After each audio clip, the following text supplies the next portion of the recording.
Warahmatullahi wabarakatuh. Selamat sore Bu Enda, selamat sore teman-teman.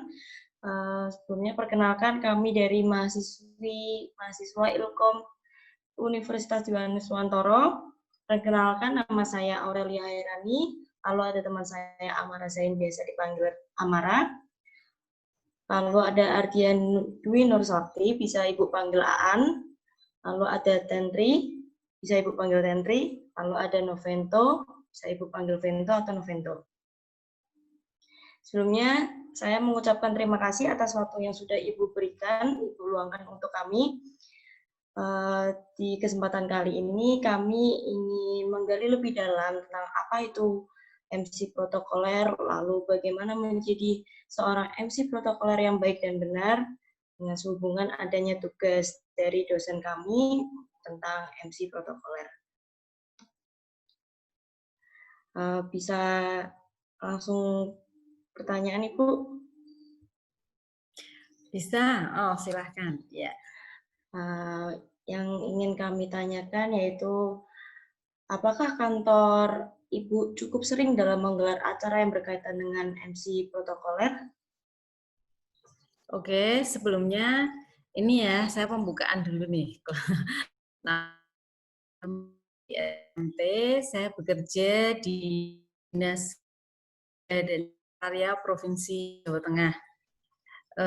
Secara subkerja bidang rancang bangun dan pengawasan, tetapi karena basic saya lebih ke protokolaran, protokol. Saya lebih karena dulunya sebagai di kantor menangani tentang lebih banyak ditugaskan menjadi seorang MC atau pembawa acara. Jadi pas sekali ketika si Amara kemarin bertanya mengenai hal tersebut, saya suka sekali berbagi ilmu tentang itu.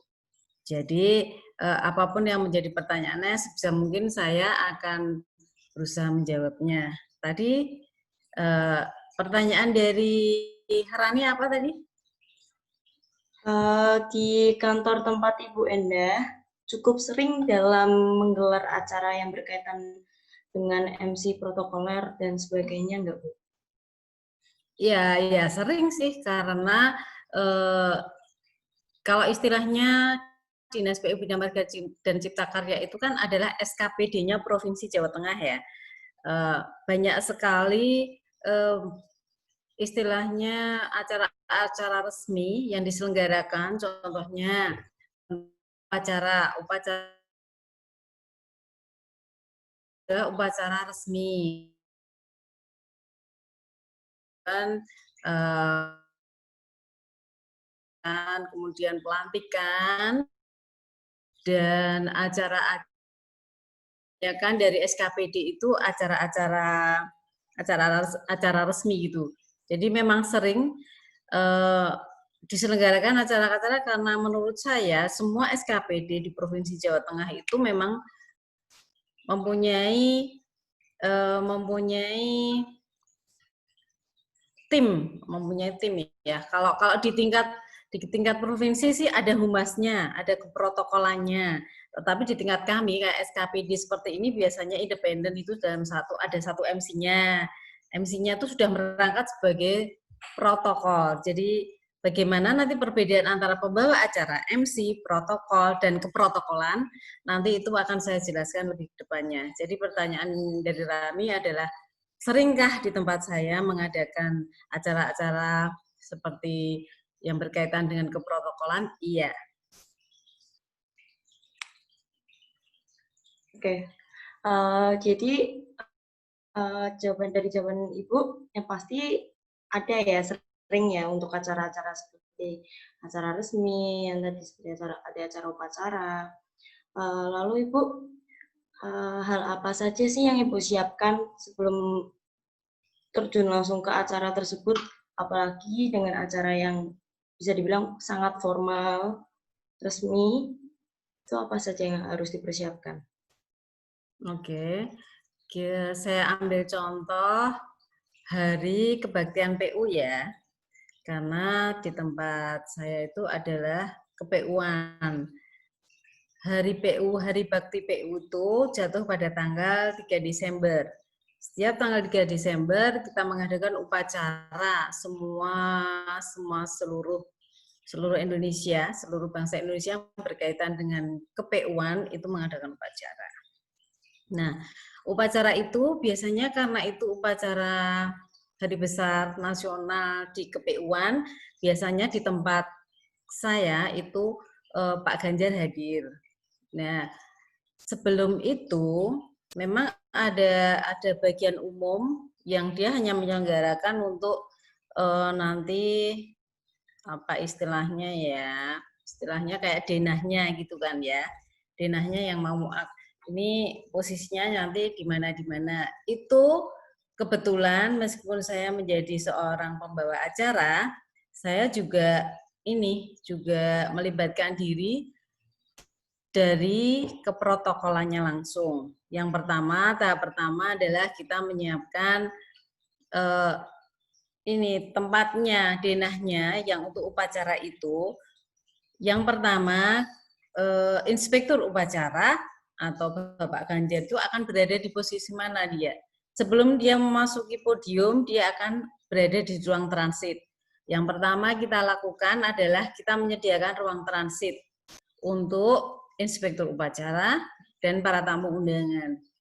Kemudian kita menata tempat-tempat, biasanya ada paduan suara. Paduan suara berada di sayap kiri. Kemudian juga ada korsenya, itu adalah semacam yang kayak drum band-nya. Kita ambil dari TNI biasanya seperti itu. Kemudian ada barisan peleton terdiri dari PU itu ada 3, Cipta Karya, Bina Marga, dan Pengairan. Biasanya kalau upacara mereka menjadi satu meskipun gedungnya berbeda. Setelah itu petugas upacaranya ada di mana. Terus kemudian kita juga mengadakan koordinasi dengan bagian humas keprotokolan dari Provinsi Jawa Tengah, dari kantor gubernur. Itu biasanya kita mengadakan briefing terlebih dahulu, kalau nanti Pak Gubernur jadi datang itu biasanya sudah fix, harus benar-benar udah steril. Latihan juga, saya sebagai meskipun sering menjadi pembawa acara juga tetap kita mesti latihan. Jadi ada gladi bersih, ada gladi resik, ada gladi kotor namanya. Jadi gladi kotor dulu, baru gladi resiknya. Nah, setelah semuanya tertata, setelah kita ada koordinasi, setelah ada kesepakatan dengan pihak keprotokolan dari Pemprov, baru ketika pelaksanaan itu saya didampingi biasanya pembawa acara itu, yang pembawa acara dari tempat saya itu biasanya didampingi dari ajudannya Pak Gubernur, karena kita menjagani kalau tiba-tiba beliau itu biasanya ya itu nanti akan menjadi pertanyaan lebih lanjut ya, yang jelas nanti ada sesuatu yang kenapa toh tiba-tiba mendadak berubah, kita harus bagaimana. Yang jelas langkah-langkahnya adalah itu tadi, kita melakukan koordinasi dengan humas dari Pemprov, kemudian kita membuat denahnya, kemudian kita terlibat langsung. Jadi ketika dari awal sampai akhir menjadi seorang pembawa acara dalam SKPD itu harus tidak hanya sekedar pembawa acara, tapi dia juga dari awalnya sampai akhirnya dia harus tahu. Begitu. Cukup jelas, Rani? Cukup, Ibu. Jadi yang pasti kita sudah harus mempersiapkan step by step-nya, atau yang pasti juga timing, lokasi, seperti tadi ada untuk ruang transit, lalu ada paduan suara di sayap sebelah kiri, lalu untuk peleton juga. Betul, Ibu? Ya, betul. Ya, begitu. Lalu ada pertanyaan selanjutnya, seperti walaupun sudah kita persiapkan, sudah tertera mungkin dalam tulisan acaranya seperti apa, berjalan apa untuk waktu, tapi pasti tetap ada kendala kan, Ibu? Mungkin ada kendala kecil atau kendala besar, apalagi kalau kendalanya muncul saat tiba-tiba ada perubahan saat acara berlangsungnya pasti kita kan juga harus siap dalam keadaan apapun, ya Bu ya. Nah itu Iya. bagaimana Bu? Ya, itu sering saya alami. Jadi ketika beberapa kali saya menjadi MC, menjadi pembawa acara. Jadi beda ya, beda antara MC sama pembawa acara. Jadi pembawa acara itu saya sudah menyusun draft nih, susunan acaranya sudah bagus, sudah ada kesepakatan dengan panitia, dari kalau itu tadi dari pihak UMA kita sudah setting gitu ya. Biasanya kalau paduan suara itu menyanyinya kan mereka latihan 4 lagu. Tapi ternyata ketika di draftnya susunan acara ini dibaca Pak Ganjar, dia corek jadi tinggal 2 gitu. Sementara dari pihak pihak paduan suara nggak mau, dia marah sama saya gitu. Dikiranya saya yang ngapus, padahal kan dari pihak sana tuh jadinya 2, tinggal 2. Itu langsung mendadak sekali saat itu juga, itu langsung. Terus kemudian ketika kita semua nih, kalau yang inspektur upacaranya Pak Ganjar itu pasti semuanya pada tegang gitu, nggak ada yang senyum, itu nggak ada. Nah tiba-tiba ketika detik-detik nih beliau mau menuju OTW ke kantor saya, itu tiba-tiba dari ajudannya itu telepon, udah dilanjut aja inspekturnya, Pak Ganjar ada panggilan ke pusat, maksudnya ke RI 1. Coba bayangkan, semuanya jadi buyar sama sekali. Bagaimana saya harus bisa langsung menunjuk yang menjadi inspektur upacara siapa nih, kemudian terus bagaimana nanti yang di ruang transit gitu. Dan itu pandai-pandainya seorang pembawa acara menginfokan kepada peserta upacara bahwasanya Pak Ganjar tidak bisa hadir karena alasan apa begitu ya. Atau yang paling fatal ketika pelantikan di kantor itu sudah, itu apalagi itu orang-orang yang di daerah-daerah itu sudah siap sekali, Pak Ganjar nggak jadi datang. Itu sering dialami seperti itu. Dan yang menjadi kunci utama di sini adalah perannya adalah seorang pembawa acara, bukan dari bagian keprotokolan, karena keprotokolan itu sudah mempersiapkan di awal. Jadi di awal dia dari denah tadi yang saya bilang tadi ya, membuat plan-nya bagaimana, mempersiapkan tempat-tempatnya. Jadi keprotokolan itu adalah mempersiapkan tempatnya menjadi sempurna, harus sempurna untuk suatu event, suatu acara formal, Jadi kalau yang menjadi berhasil tidaknya itu adalah seorang pembawa acara, yang meskipun di belakangnya di susunan acara itu yang mengacaukan itu di dalam-dalamnya, pembawa acara harus bisa sebisa mungkin membuat situasi menjadi kondusif. Seperti itu. Terus Bu Enda, mau ya, tanya boleh? boleh, silahkan Amara. Iya, tadi kan disebutkan bahwa ada aja kendala saat melakukan membawakan acara di acara-acara formal seperti yang sudah disebutkan.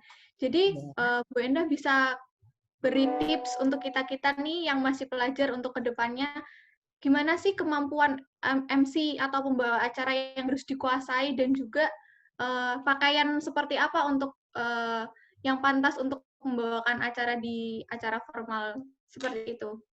Oke, makasih Amara atas pertanyaannya. Jadi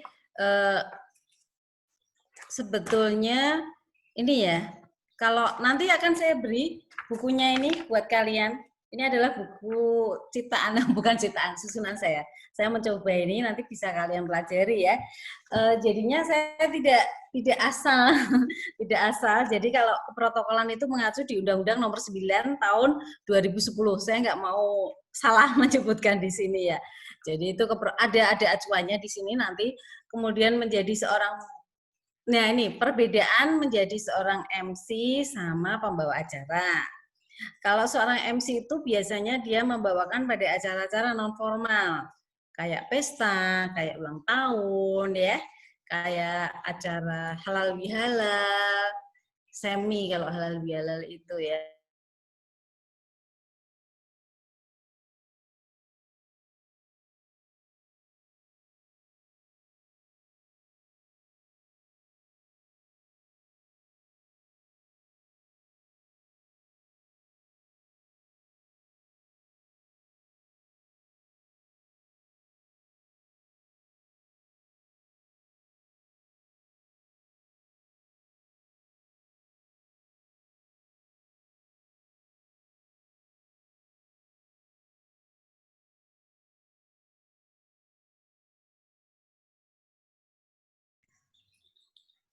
Sebentar. Kok hilang?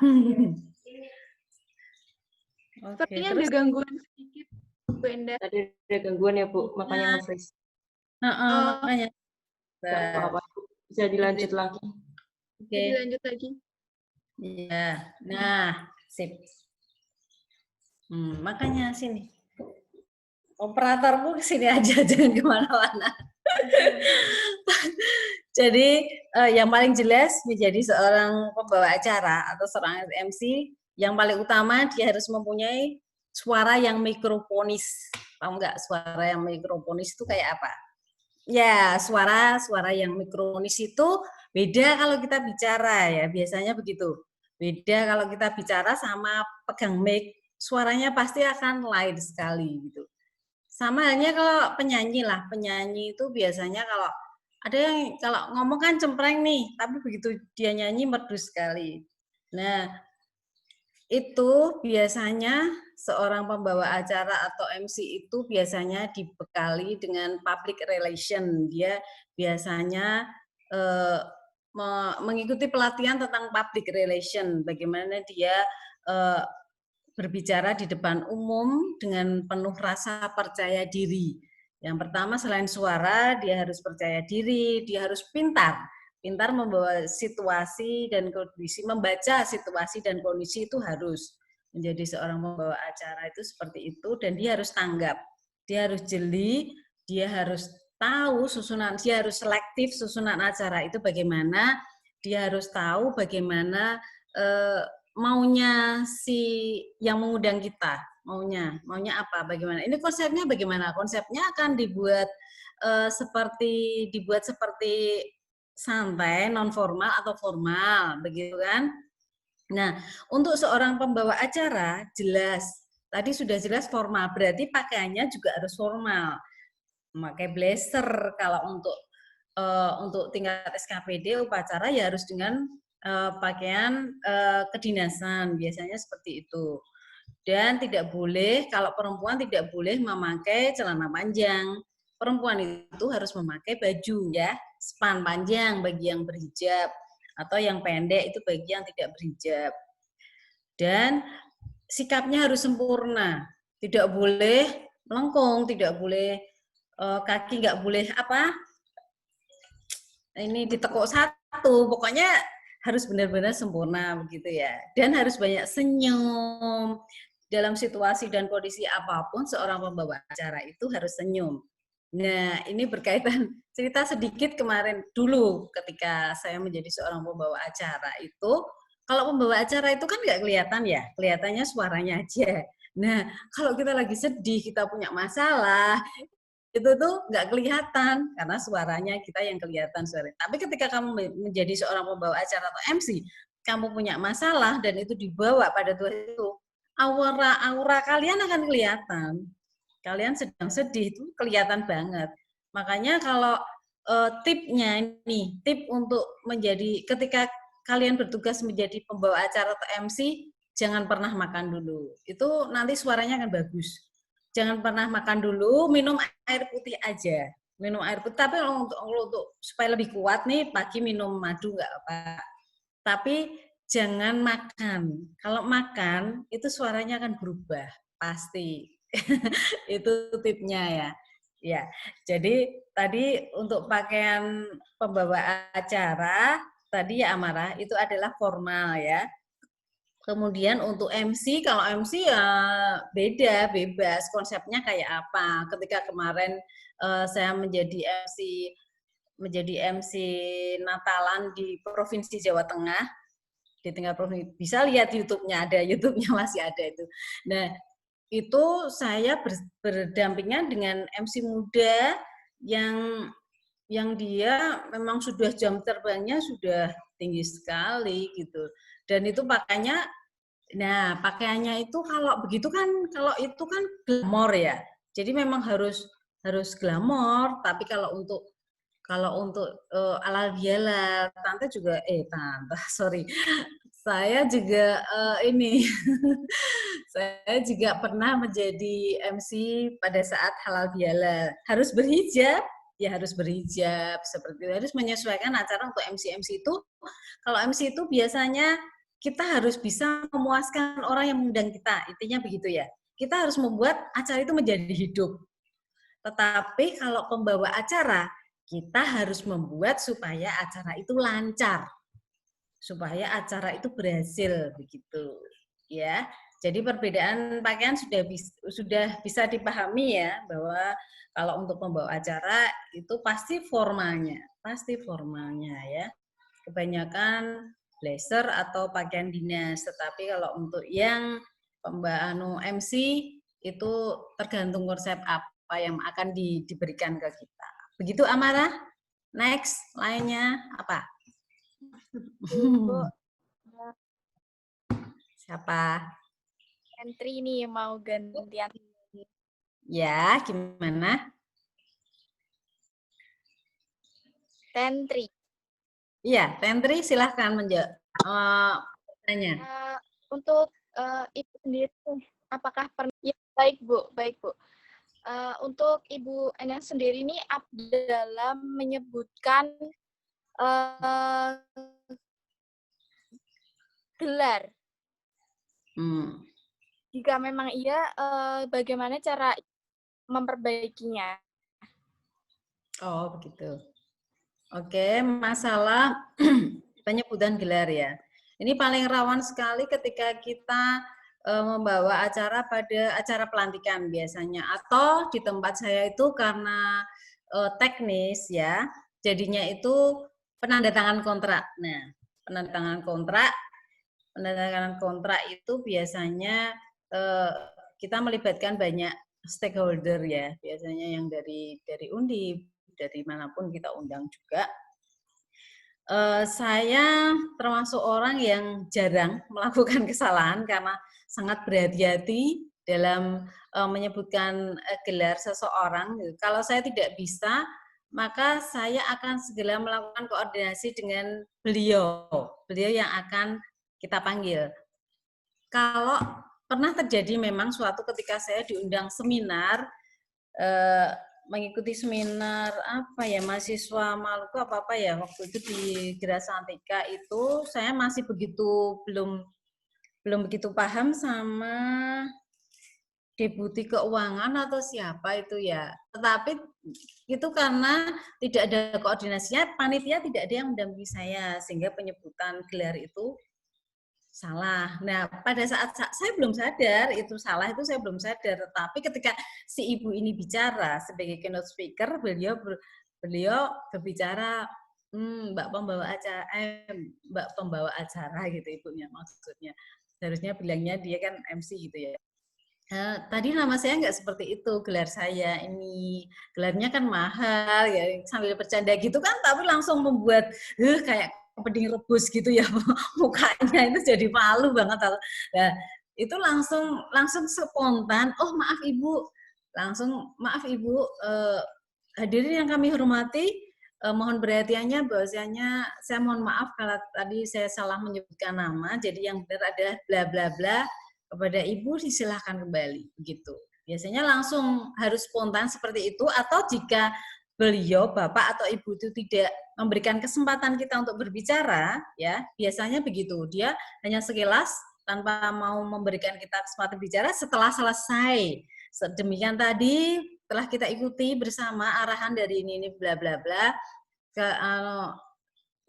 saya mohon maaf gitu, tadi salah menyebutkan nama, ada nama dan gelar beliau, yang benar adalah ini. Bisa di akhir ketika beliau bicara itu bisa. Tuh, gitu Tentri. Baik Bu, terima kasih. Berarti kita selalu minta maaf ya Bu kalau misal kita dalam penyebutannya salah, di akhirnya langsung bilang gitu. Iya, harus. Permintaan maaf itu harus selalu ada. Jadi menjadi seorang pembawa acara atau MC itu harus rendah hati juga. Jadi kita nggak boleh gengsi untuk minta maaf. Jadi, wah aku seorang pembawa acara, aku seorang MC, oh enggak, itu salah mereka, nggak boleh begitu. Makanya sebelum konsep acara itu kita kita bacakan ya. Konsep itu kita pelajari, kita cross-check-kan dengan mereka itu. Atau kita cari aja di Google itu kan banyak ya. Siapa lagi?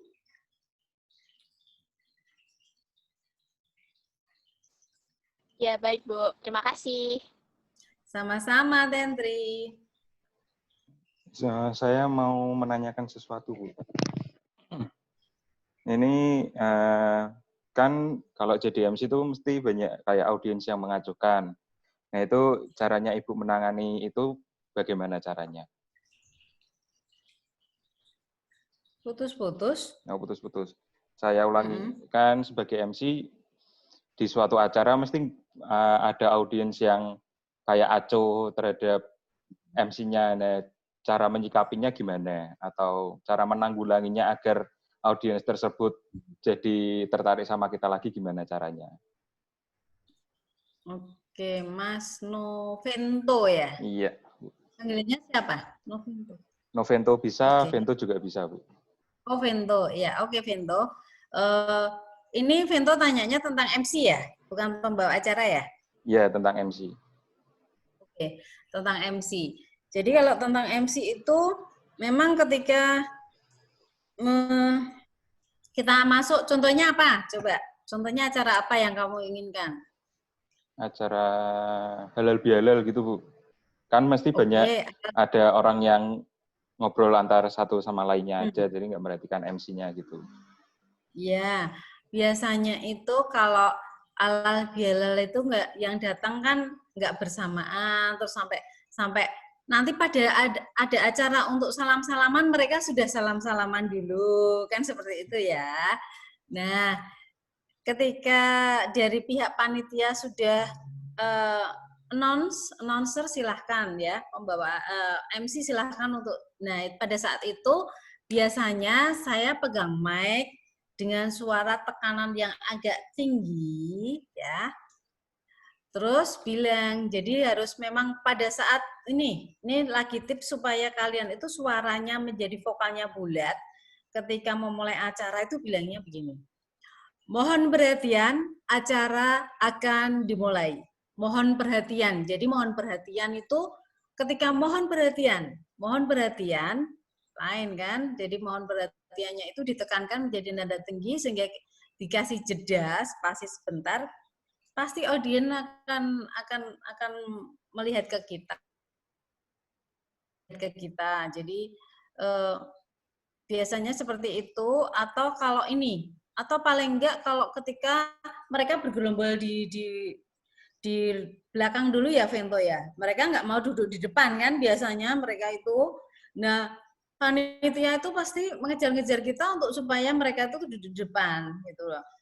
Ya, kebiasaan dah adat orang Indonesia begitu. Kalau untuk duduk di depan tuh nggak mau. Tapi kalau untuk antri apapun yang mendapatkan sesuatu, mereka pasti duluan. Jadi nggak mau mereka. Jadi terkadang itu serba salah juga gitu. Maksudnya seorang MC harus mendatang mereka untuk diaturi gitu loh, untuk disuruh duduk di depan kan gitu. Mereka sudah tua. Ya, tapi memang seperti itulah seorang MC. Terkadang saya memang turun ke panggung langsung tak tarik mereka, ayo di depan-depan. Nah, setelah itu kalau acara halal bihalal itu kan agak resmi ya istilahnya, karena kita masuk ke siraman rohani ya. Intinya begitu, karena agak resmi gitu. Jadi penekanannya itu. Jadi mohon perhatian, acara akan dimulai. Mohon perhatian, acara akan dimulai, bukan akan segera. Itu salah sekali. Sudah akan pakai segera. Jadi mohon perhatian, acara akan dimulai itu ditekankan tinggi, berhenti. Pada saat berhenti, pasti yang hadir akan terdiam. Pasti yang hadir akan mendengarkan kita. Jadi kalau kita langsung kita bilang Assalamualaikum warahmatullahi wabarakatuh, salam sejahtera bagi kita semuanya, kita berdiri sini bla bla bla gitu, mereka nggak akan, karena kita langsung masuk di openingnya acara itu nggak akan kena gitu. Yang pertama itu ditekankan kita melihat situasinya, oh situasinya mereka gitu. Timing yang tepat ketika kita bicara tentang mohon perhatiannya itu harus mempunyai timing yang tepat sehingga audiens itu menjadi perhatian sama kita. Begitu Vinto, kira-kira. Berarti yang pasti menekankan nada, intonasi, seperti tidak secara langsung kita memperingatkan melalui ucapan ya Bu ya? Ya, betul. Langsung. Betul Rani, iya. Oh iya. Ada untuk lagi? Waktu udah mepet ya Ibu ya.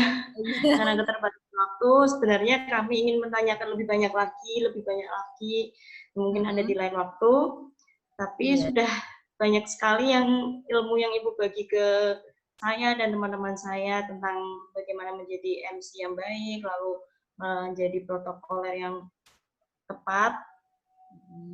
Seperti tadi ada menata acara, lalu ada menangani kendala yang terjadi secara tiba-tiba, lalu ada perbedaan MC dan membawa acara, lalu yang terakhir ini ada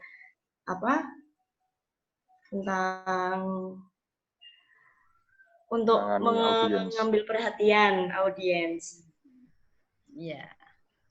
Oke. Nanti kalau nanti kalau memang diperlukan kita berbagi, sharing kembali. Saya bersedia kok berbagi ilmu suka deh dengan kalian ya. Oke. Terima kasih ya Ibu udah meluangkan waktu untuk kami. Mohon maaf apabila kami semua ada salah kata atau perbuatan. Kami mengucapkan terima kasih ya Ibu. Ya, terima kasih Bu Endah. Terima kasih Bu. Sudah diundang ya. Kita yang terima kasih Ibu. Kita yang terima kasih banyak dapat ilmu Bu. Adian. Terima kasih Rani. Waalaikumsalam warahmatullahi wabarakatuh. Tentri. Mana